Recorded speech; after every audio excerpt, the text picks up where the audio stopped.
Fast, focused, and fearless. Here's everything you need to know as you jumpstart your day. I'm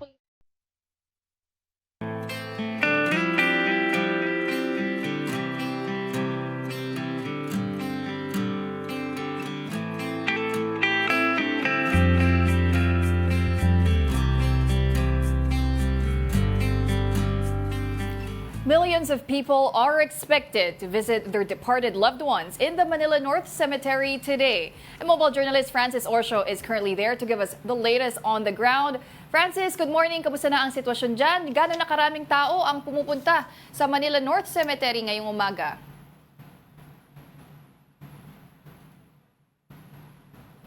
Ayan, tuloy-tuloy yung pagdagsa ng mga bibisita sa puntod dito sa Manila North Cemetery. And as of 7 in the morning, nasa mahigit 20,000 na yung crowd estimate ng Philippine National Police at MPD dito nga sa Manila North Cemetery. At inaasahan pa hanggang mamayang hapon at gabi ay aabot na yan sa daan-daang libong mga bibisita dito sa Sementeryo Polini. Okay, pero Francis, hanggang ano ba yung number na inaasahan ng mga otoridad na aabot yung mga bibisita dyan sa Manila North Cemetery ngayong undas?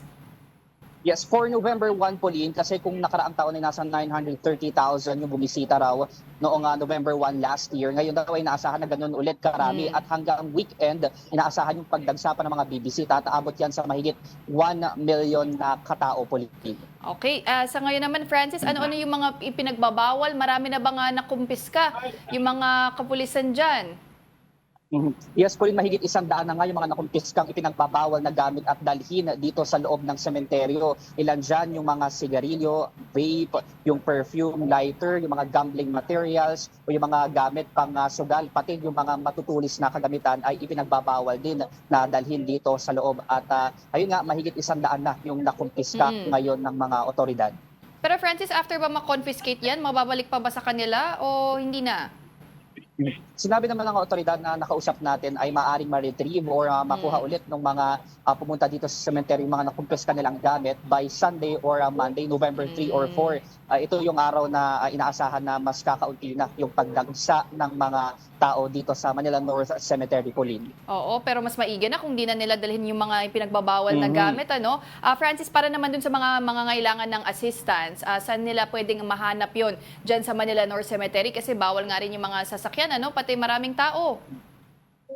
Yes, Pauline, dito lang sa may bukana ng Manila North Cemetery, sa may entrance, meron ng mga nakaabang dyan ng mga e-trike para doon sa mga senior citizens, PWDs at mga buntis na maaring mangailangan ng sasakyan para nga doon sa pagpasok dito sa sementeryo. Dahil asahan nga natin yung daan-daan libo na papasok ngayon, alam natin na mahirap para sa kanila yung pakikipagsiksikan dito. Kaya merong mga nakaabang na e-tricycle para sa kanila para maghatid doon sa puntod na kanilang pupuntahan dito sa Manila North Cemetery, Pauline. Okay, Francis, para naman sa mga may balak pumunta pa lang dyan sa Manila North Cemetery, hanggang anong oras bukas ang sementeryo? Pati may mga road closures ba? Kamusta ang lagay ng trapiko?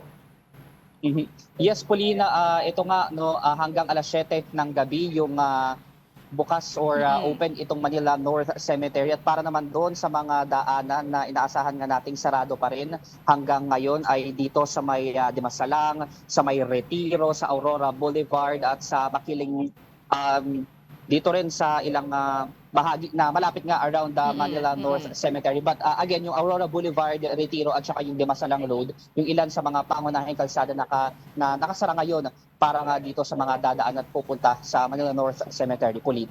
Okay, maraming salamat para sa update na yan. That was mobile journalist Francis Orsio. Alright, let's now head on over to Manila Memorial Park in Parañaque, where several notable personalities are buried. And mobile journalist Yeda Pascual is there to give us the latest this morning. Yeda, how many people are currently there in Manila Memorial Park? Marami na bang tao? Yes, good morning. As of Sunday, simula Sunday hanggang kahapon, sabi ng management, ay nasa around 80,000 na yung pumunta, pero sa ngayon, wala pa silang datos kung ilan na ba yung pumupunta dito. Pero ayon sa management, inaasahan nila na mula ngayong araw hanggang bukas ay lagpas 1 milyon yung pupunta dito sa Manila Memorial Park. Okay, so halos aabot din sa milyon, Yeda? Pero kamusta naman ang lagay ng seguridad dyan sa Manila Memorial Park? Meron din mga ilang bagay na nakukumpiska ng mga autoridad dyan?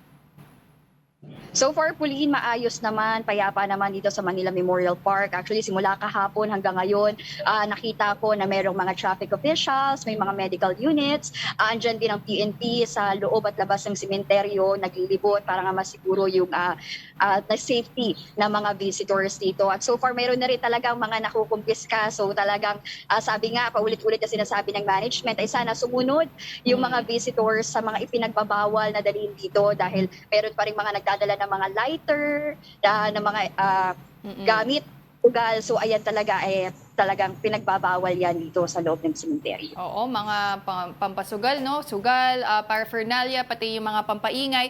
Pero Yeda, dyan kasi sa Manila Memorial Park, maraming mga nakalibing din na mga kilalang personalidad. Marami na rin bang bumibisita? Kasama na nga dyan yung Aquino family, no? Tama ka dyan, Paulina. Sa harap nga ako ngayon ng himlaya ng ilang miyembro ng Aquino family. Andyan si dating President Cory Aquino, Noynoy Aquino III at dating Senator Ninoy Aquino. So simula kanina, mga around 6 a.m. talagang marami yung mga bumibisita sa kanila. Pag gumahapansin mo nga sa likuran ko, meron ng mga nag-alay ng bulaklak. At kanina may mga na-interview ako na grupo ng mga bikers na talagang ginawa na nilang tradisyon na taon-taon daw ay pupunta sila dito para magbigay ng respeto sa family dahil sila mismo ay supporting din. Okay, hanggang anong oras naman bukas ang Manila Memorial Park, Yeda?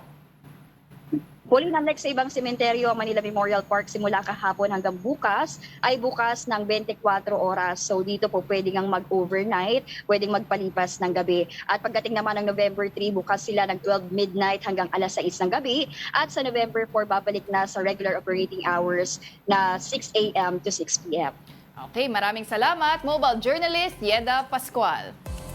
Meanwhile, a cemetery in Bulacan remains submerged in flood waters. Visitors at the Hagonoy Memorial Park couldn't locate the tombs of their loved ones. Because of this, some of them are forced to just spend undas in their homes. Authorities say the flood is due to the effects of high tide and severe tropical storm Christine. Nagpapaabutan ng habagat, high tide, tapos huhupa, lalalim.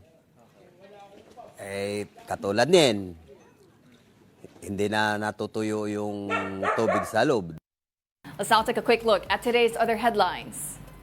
In the Philippine Star, Senator Risa Ontiveros eyes contempt raps against President Rodrigo Duterte if he still uses foul language during the next Senate hearing on his bloody crackdown on drugs. Ontiveros emphasized that no one, not even the former president, is above the law. And in business world, analysts say headline inflation likely quickened in October. At least 11 analysts yielded a median estimate of 2.4% for the Consumer Price Index last month. The Bangko Sentral ng Pilipinas gave a 2 to 2.8% inflation forecast for the month. Now, Leon is now outside the Philippine area of responsibility. It has also weakened into a severe tropical storm from being a super typhoon. Leon is expected to weaken further due to unfavorable environmental conditions. The severe tropical storm is now heading towards the East China Sea. Now, Typhoon Leon is already out of the Philippine area of responsibility. However, our affected kababayans in northern Luzon are still reeling from its onslaught. Brian Basa with that report. Howling winds woke up residents in Sabtang, Batanes as early as 6 in the morning. In Basco, incessant rains inundated villages. Despite the rough weather, authorities continued to work away and clear roads of mud and rock brought about by landslides. They also forced residents along the coastlines and landslide-prone areas to evacuate. Meanwhile, more than 100 tourists are still stranded in Batanes. It might take until the weekend before they could fly out because of the damage sustained by Basco and Itbayat airports. Once na humina ito, lalabas na po kami para tingnan namin extent ng damage. Governor Marilu Cayco guarantees Ivatans will have enough food supply, but communication lines are still choppy. No word either on when power will be restored. That's why they've asked for help from Defense Secretary Gilbert Teodoro.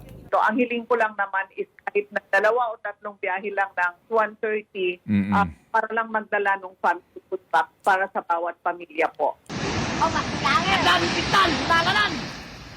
Meanwhile, in Apari, Cagayan, strong waves destroy this cottage, carrying out to sea. In Baggao town, raging flood waters swept rows of corn plants away. Farmers tried to save them, but their efforts were in vain as flood waters drowned the entire plantation. In Barangay Kasambalangan, Santa Ana town, 20-year-old fisherman Alexis looks on in vain. The storm has rendered him unable to fish for 1 week. But earlier today, the sun peeked out briefly, so Alexis decided to sail, even if the waves were still roaring. Kaya ito lang nagkakita namin. Kapag wala ng laot, wala nang makain. Turns out, fishing is the primary livelihood in Kasambalangan, and so all barangay officials could do was to caution fishermen like Alexis to not stray too far from the beach. Iyon ang importante sa kanila na kailangan din sila kumita para sa pamilya nila. Okay. Pero ang ikaliligtas nila, yun din ang number one. At 5 in the afternoon, the eye of Typhoon Leon, international name Kongray, made landfall over southeastern Taiwan, the strongest storm to lash the island in 30 years. High winds and floods battered its eastern and northern areas, toppling trees and damaging houses. The Taiwanese capital Taipei is mostly shut down, with classes and work suspended and hundreds of flights cancelled. After crossing the Taiwan landmass, Typhoon Leon is forecast to turn northeastward over Taiwan Strait towards the East China Sea and finally exit the Philippine area of responsibility. For News 5, I'm Brian Bassa, and we are One News. Still on Typhoon Leon, or more known for its international name Kongray, it has already caused 1 death in Taiwan. Aside from that, 73 Taiwanese were reported to be injured. According to Taiwan's weather department, Kongray is the strongest typhoon to hit Taiwan in the past decade. Work and school were already suspended across the island, and almost 10,000 residents were also evacuated to safety. And those are the top stories of the hour. Join us later at 9 a.m. as we continue to monitor the day's biggest stories. I'm Pauline Verzosa. We are One News.